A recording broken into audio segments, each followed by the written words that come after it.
আসসালামু আলাইকুম। আমি এখন রুই মাছ ভুনা করব টমেটো দিয়ে। আমি এখানে প্রথমে মাছটা ভাজার জন্য একটু তেল দিব। তেলটা গরম হয়ে গেছে, আমি এখন মাছগুলো দিয়ে দিব।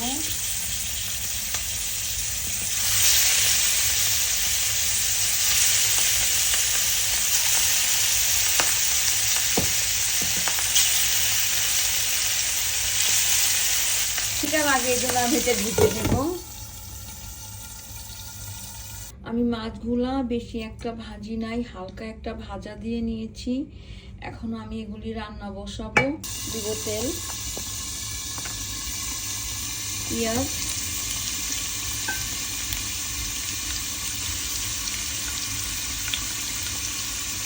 কাঁচামরিচ,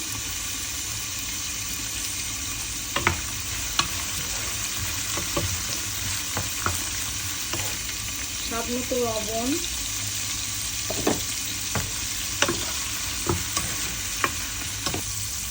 আদা রসুন,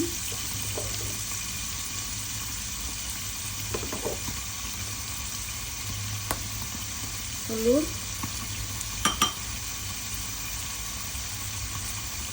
কারি, ধনিয়া, জিরা,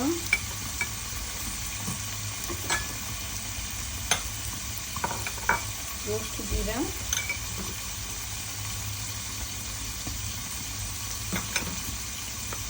সামান্য পানি,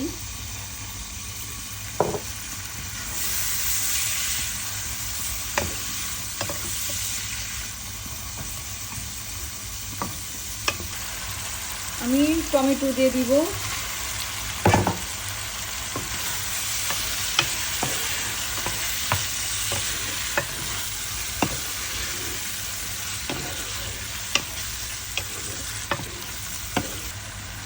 রুই মাছের তরকারিতে আমি একটু বেশি করে পানি দিব, কারণ মাছটা আমার ভালো করে সিদ্ধ করতে হবে। যদি আমি ভালো করে মাছটা সিদ্ধ না করি তাহলে আমার মাছটা খেতে ভালো লাগবে না, মাছটা একটু গন্ধ করবে।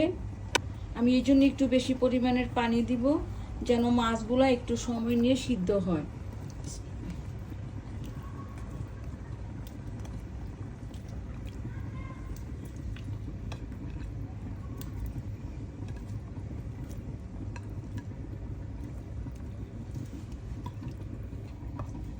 আমার আরেকটু পানি লাগবে, আমি আরেকটু পানি দিব। আরেকটু পানি দিব আমি।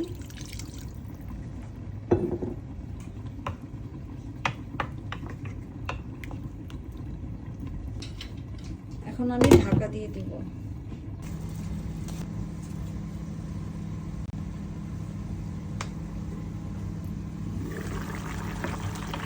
আমার তরকারিটা হয়ে গেছে, আমি আর 2 মিনিটের মধ্যে এটা নামাই দিব।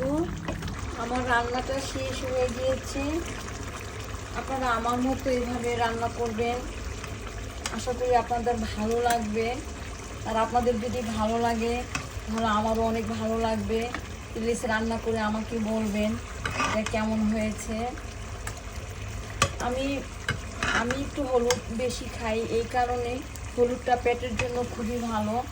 আমার রান্নাটা হয়ে গেছে। আপনাদের যদি এই রান্নাটা পছন্দ হয়ে থাকে তাহলে অবশ্যই আপনারা রান্না করবেন।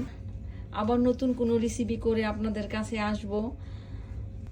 আমার জন্য দোয়া করবেন, আমরাও আপনাদের জন্য দোয়া করব। ভালো থাকেন, আল্লাহ হাফেজ।